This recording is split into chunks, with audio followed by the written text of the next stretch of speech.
أبويا اتجوز خالتي بعد وفاة أمي ب8 أيام بس، ويوم الفرح ابنها شدني على جنب وقال لي بهدوء: في حاجة أبوك ما قالهالكش.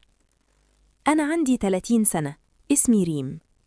أمي توفت في حادثة عربية، كانت راجعة البيت، واللحظة اللي بعدها كان الضابط واقف في الصالة عندنا بيقول الخبر اللي بيقسم حياتك نصين، قبل وبعد.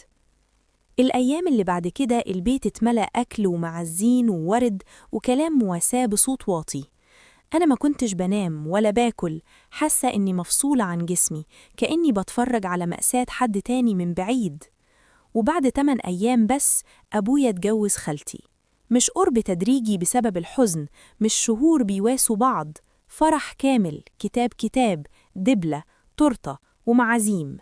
خالتي نهى أخت أمي نفسها كانت أكتر واحدة بتعيط في العزا، كانت ماسكة إيدي وبتهمس: إحنا هنعدي ده سوا. بس ما كنتش فاهمة إنها تقصد مع أبويا.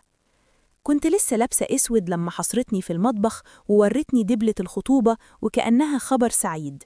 قالت بابتسامة: المفروض تبقي شاكرة، أبوكي ما ينفعش يعيش لوحده. صلي على النبي واشتراك في القناة. ما قدرتش حتى أرد، عقلي رفض يستوعب اللي بتقوله. عملوا الفرح في جنينة بيتنا، نفس الجنينة اللي أمي كانت بتزرع فيها ورد كل ربيع. نهى شالت الورد كله وحطت مكانه كراسي بيضة صفوف. أبويا كان واقف ببدلة وبيبتسم كأن الدنيا ما اتكسرتش لسه. الجيران وأصحاب الجامع جم يحضنوني ويقولوا: أهو مش هيبقى لوحده. 8 أيام. ابن خالتي كريم عنده 19 سنة، هادي ومحترم. يومها كان شكله منهار. قبل الفرح بدقايق لقاني واقفة جنب باب الجنينة مستخبية وحاسة إني هرجع أعيط. مسك إيدي بهدوء ووداني ورا المخزن. قال بصوت واطي ووشه شاحب: ريم، لازم أقولك حاجة. قلت: إيه؟ سكت لحظة وبلع ريقه: في حاجة أبوك ما قالهالكش.